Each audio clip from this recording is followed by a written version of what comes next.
자, 2장은요, 바울은 그레데 공동체의 각 계층에 있는 사람들에게 권면하라고 이제 명령합니다. 이제 각 세대별, 성별, 나이, 계층별로 구분해서 각 상황에 가질 수 있는 약점을 염두에 두고 무엇을 조심해야 되는지도 한번 잘 알려주고 있습니다. 제2장 오직 너는 바른 교훈에 합당한 것을 말하여 늙은 남자로는 절제하며 경건하며 신중하며 믿음과 사랑과 인내함에 온전하게 하고 늙은 여자로는 이와 같이 행실이 거룩하며 모함하지 말며 많은 술에 종이 되지 아니하며 선한 것을 가르치는 자들이 되고 그들로 젊은 여자들을 교훈하되 그 남편과 자녀를 사랑하며 신중하며 순전하며 집안일을 하며 선하며 자기 남편에게 복종하게 하라. 이는 하나님의 말씀이 비방을 받지 않게 하려 함이라. 너는 이와 같이 젊은 남자들을 신중하도록 권면하되 범사에 내 자신이 선한 일에 본을 보이며 교훈에 부패하지 아니함과 단정함과 책망할 것이 없는 바른 말을 하게 하라. 이는 대적하는 자로 하여금 부끄러워 우리를 악하다 할 것이 없게 하려 함이라. 종들은 자기 상전들에게 범사에 순종하여 기쁘게 하고 거슬러 말하지 말며 훔치지 말고 오히려 모든 참된 신실성을 나타내게 하라. 이는 범사에 우리 구주 하나님의 교훈을 빛나게 하려 함이라. 모든 사람에게 구원을 주시는 하나님의 은혜가 나타나 우리를 양육하시되 경건하지 않은 것과 이 세상 정욕을 다 버리고 신중함과 의로움과 경건함으로 이 세상에 살고 복스러운 소망과 우리의 크신 하나님 구주 예수 그리스도의 영광이 나타나심을 기다리게 하셨으니 그가 우리를 대신하여 자신을 주심은 모든 불법에서 우리를 속량하시고 우리를 깨끗하게 하사 선한 일을 열심히 하는 자기 백성이 되게 하려 하심이라. 너는 이것을 말하고 권면하며 모든 권위로 책망하여 누구에게서든지 업신여김을 받지 말라. 예, 이들이 이렇게 살아야 하는 이유도 친절하게 사도 바울은 말씀을 해주고 있습니다. 제가 이게 쭉 적어놨죠. 이게 어떤 부분들, 나이 많은 남자들, 나이 많은 여자들 쭉쭉쭉쭉 이렇게 핵심 사항들만 적어놨습니다. 2장 11절에 보면요, 이제 왜냐하면으로 시작합니다. 실제로 우리 책에는요, 왜냐하면이 빠져 있습니다. 그러나 영어로 보면요, for라고 나옵니다. for, 왜냐하면이라고 설명을 해줍니다. 모든 사람에게 구원을 주시는 하나님의 은혜 때문에 그렇다는 거죠.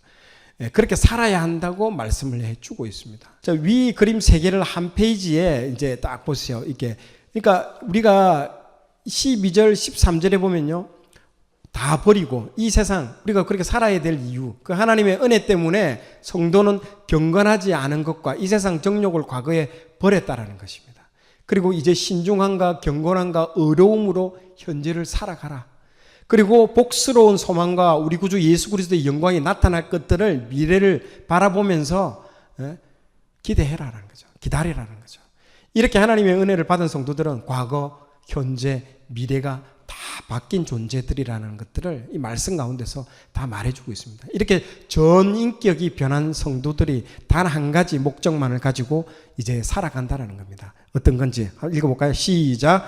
그가 우리를 대신하여 자신을 주시면 모든 불법에서 우리를 속량하시고 우리를 깨끗하게 하사 선한 일을 열심히 하는 자기 백성이 되게 하려 하심이라. 아멘. 이 목적 때문에 그렇게 한다는 거예요. 이 목적 때문에. 선한 일을 열심히 하는 자기 백성, 하나님 나라의 백성 되게 하려 하심이라. 이러한 구원의 목적은 1장에 나오는 거짓 교사들과 분명하게 대조되고 있습니다. 그걸 대조해서 보여주고 있습니다. 자, 디도서 1장 16절, 그 사람들 어떤 사람들인가 볼까요? 시작. 그들이 하나님을 시인하나 행위로는 부인하니 가정한 자요 복종하지 아니하는 자요 모든 선한 일을 버리는 자니라.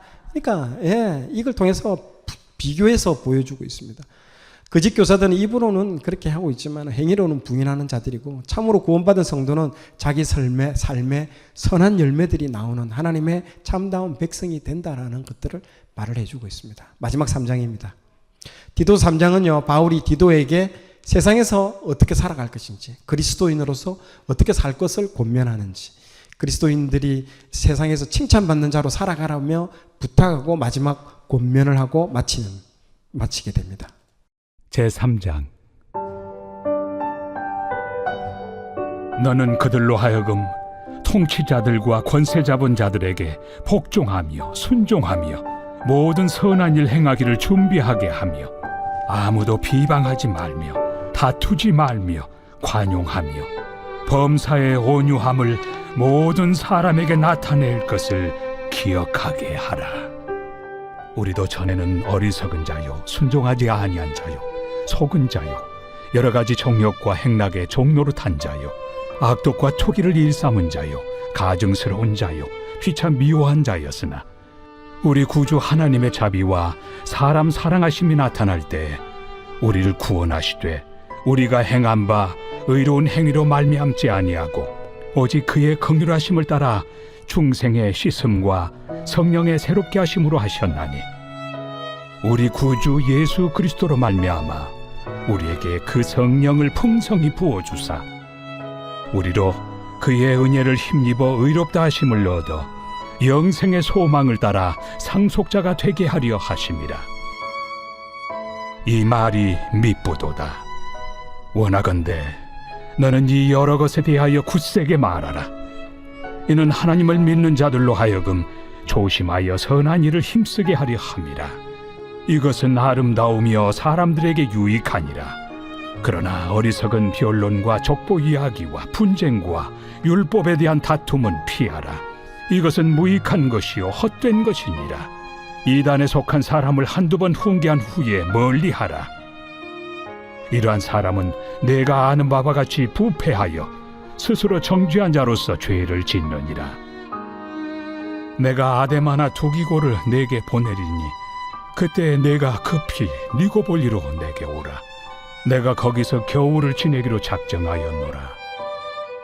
율법 교사 세나와 및 아볼로를 급히 먼저 보내어 그들로 부족함이 없게 하고 또 우리 사람들도 열매 없는 자가 되지 않게 하기 위하여 필요한 것을 준비하는 좋은 일에 힘쓰기를 배우게 하라. 나와 함께 있는 자가 다 내게 무난하니 믿음 안에서 우리를 사랑하는 자들에게 너도 무난하라. 은혜가 너희 무리에게 있을지어다. 예, 3장 3절에 한글 성경에는 빠져 있지만은요, KJV에는 아까 for라고 나와 있죠. 예, 그러니까 접속사를 사용해서 왜냐하면이라고 이제 설명을 합니다. 왜 이렇게 우리가 해야 되느냐? 예, 그 이유는 먼저 우리도 주님을 만나기 전에 이 그레데 사람들과 별반 다를 바 없는 사람이었다는, 우리도 동일했던 사람이라는 거죠. 그 얘기를 하고 있습니다.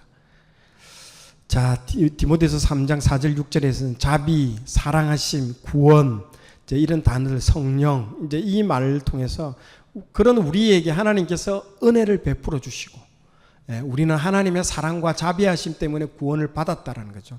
하나님께서는 우리에게 성령을 또한 풍성하게 부어 주셨다라는 이제 이 스토리들로 다 이렇게 얘기를 하고 있습니다. 자, 그래서 디모데 3장 7절에 보면 우리로 그의 은혜를 힘입어 의롭다 하심을 얻어 영생의 소망을 따라 상속자가 되게 하려 하심이라. 우리는 오직 은혜로 의롭다 하심을 받았다라는 거죠. 그러니 이제는 달라진 신분, 상속자라고 되어 있어요. 상속자. 달라진 신분에 맞게끔 합당하게 살아라는 겁니다. 여러분, 돌아온 탕자 보면 그 아들 집 나가지 않은 아들이 있었잖아요. 돌아온 탕자나 그 애도 탕자예요. 똑같은 탕자입니다. 그는 집 나가지 않은 집에 있는 탕자하고 걔가 말하는 걸, 그 아들이 말하는 걸 들어보세요. 자기가 상속자인지를 모르고 있는 거예요. 종처럼 행동하고 있는 거예요. 아버지 내한테 뭐 양 잡아준 적이 있냐고 막 그런 얘기를 하잖아요. 근데 그 아버지가 하는 말이, 네 나의 상속자라고 그 얘기를 하고 있습니다. 그걸 깨닫지를 못하고 있는 거예요. 우리도 상속자에 맞는 그 신분에 합당한 삶을 살아라고 지금 얘기를 해주고 있습니다. 자, 결론하고 마치겠습니다. 자, 첫 번째, 직분자의 역할의 중요성입니다. 디도서는 우리에게 교회를 올바로 세우기 위해서 직분자의 역할이 얼마나 중요한가를 가르쳐 주고 있습니다. 그리고 직분자가 해야 할 일은 교회에서 바른 교훈을 전하는 일이라는 것들을 알려주고 있습니다. 그리고 디도서는요, 모든 성도들은 구원받은 자의 정체성에 합당한 삶을 살아야 한다고 말씀하고 있습니다. 무엇보다 구원받은 우리는 분명한 삶의 목적이 있다는 그 사실을요, 여러분 꼭 기억해야 됩니다. 디도서를 읽으며 하나님께서 선한 일을 하는 그 하나님의 백성을 창조하기 위해서 우리를 구원하셨다는 그 사실을요, 꼭 기억을 해야 됩니다. 자, 두 번째로는요, 하나님은 사람을 통해서 일하신다라는 그 부분들입니다. 여기서 우리가 깊이 깨달아야 될 부분들은요. 젊은 나이에 돌아가신 그 오스왈드 챔버스 목사님의 책 주님은 나의 최고복이라는 책에 보면 8월 27일자 일기에 이런 구절이 나옵니다. 기도는 상황을 바꾸는 것이 아니라 나를 바꾸어 상황을 변화시킨다. 정말 놀라운 구절입니다. 이 구절. 우리는 기도하면 주변 상황이 바뀔 것을 기대하지 않습니까? 맞죠? 하나님, 내 주변의 모든 상황을 내가 중심이 돼가지고 바꾸려고 하는데, 하나님은요, 어떻게 일하신다고요? 나를 바꿔버립니다. 네, 나의 생각을 바꿔버려요. 야복강에서 야곱이 필사적으로 기도를 하지 않습니까? 그때 어떤 기도를 했을까요? 분명히 형 에서가 나를 죽이러 오는데, 오다가 형이 뭐 자빠져가지고 뭐 죽게 하든지, 아니면 뭐 딴 길로 가게 하든지, 나를 못 찾게 하소서, 뭐 이런 기도 했겠잖아요. 이 상황을 반전시키게 해달라고 기도했겠죠. 아니면 형 에서를 이길 힘을 주소서, 뭐 이렇게 기도했겠죠. 그런데 하나님의 응답은 어떻게 나옵니까? 전혀 엉뚱한 데서 오죠. 환도뼈를 그냥 쳐버리잖아요. 완전. 그렇게 해서 다리를 절게 만들고, 야곱은 강한 것을 달라고 기도했는데 가장 약한 것으로 하나님이 응답해 주시잖아요. 그래서 에서가 오는 상황은 그대로인데, 에서가 뭐 오는 상황은 그대로입니다. 상황은 바뀌지 않았습니다. 근데 야곱을 변화시켜 가지고 형 에서의 분노의 마음을요, 녹여버리잖아요. 쩔뚝쩔뚝거리는 동생의 모습을 보는 순간 20년 동안 저놈을 죽여야 되겠다는 그 20년 동안 맺혀 있는 한이 쩔뚝쩔뚝거리는 모습을 보면서 그냥 녹아져 버린 겁니다. 우리가 자주 느끼는 거지만 상황은 그대로인데 내가 그 상황을 바라보는 관점이 바뀔 때도 많잖아요. 그러면 그 문제가 이제 더 이상 문제가 아닌 거죠. 하나님께서 일하시는 것을 보면 주변 상황을 바꾸게 하지 않고 나를 바꾸시는 데 목적이 있습니다. 자, 하나님은 환경에 별 관심이 없으십니다. 나한테 온통 관심이 있습니다. 여러분 마태복음에 이런 구절이 있지 않습니까? 하늘을 나는 새를 봐라, 들의 백합화를 봐라. 이 말이 무슨 말입니까? 하나님이 새 좋아하십니까? 하나님 백합화가 하나님 그분의 취향이십니까? 그거 아니잖아요. 야, 나 너한테 너무 관심 많다라는 거 이 말이잖아요. 야, 새하고 백합화도 이 정도면 내가 너한테 얼마나 관심이 있겠냐. 그 얘기 하려고 하는 거잖아요. 하나님은 분명 여러분 개인 한 사람 한 사람에게 찾아가신다는 거죠. 그리고 여러분 찾아가실 겁니다, 여러분. 여러분에게도 디도서와 같은 서신서를 여러분 한 사람 한 사람에게 보내실 거다라는 거죠. 네, 권면의 말들을 계속 보냅니다. 왜? 나를 갖다가 성장시켜가지고 그 한 사람으로 세워지는 한 사람을 만들려고요. 디도와 같은 사람으로 만들려고 하나님 지금도 쉬지 않고 일하십니다. 아멘. 예, 그래서 이 자리에 불러주신 거 아닐까요? 세 번째, 교회를 사랑하라는 겁니다. 여러분, 제가 바울 서신을 하면서 느끼는 것은요, 교회가 참 중요하다는 것을 많이 느낍니다.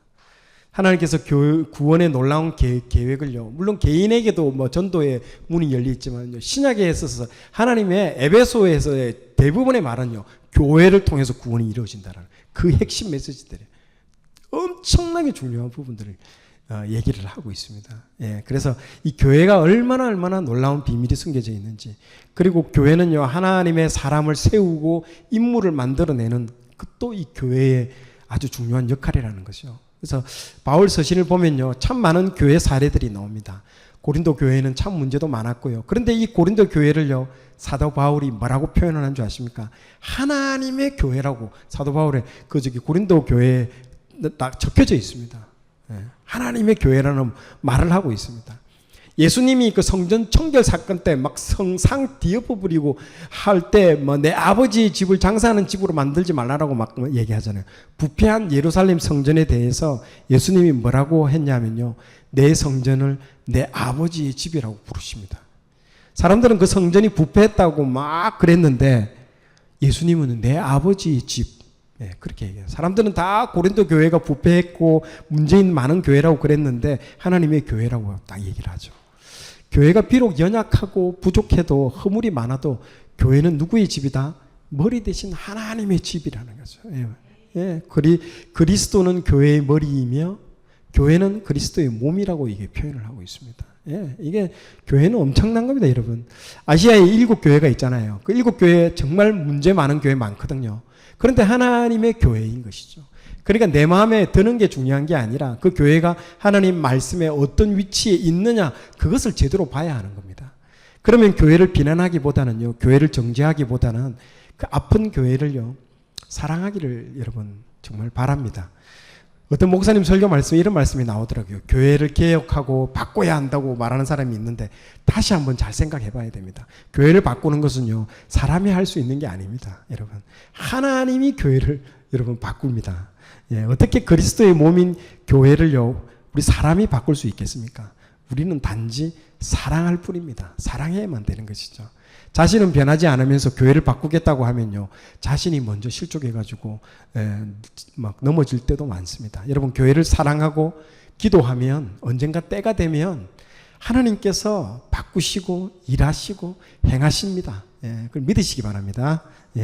정말 그렇더라고요. 그래서 하나님께서 일을 하나씩 합니다. 디도서를 보십시오. 바울이 디도를 그레데 섬에 남겨서 그 아픈 교회에 대해 이렇게 목회하라고 이렇게 치료하면 모든 구원을 주신 하나님의 은혜가 나타난다는 것을 기억하라고 말을 하고 있지 않습니까?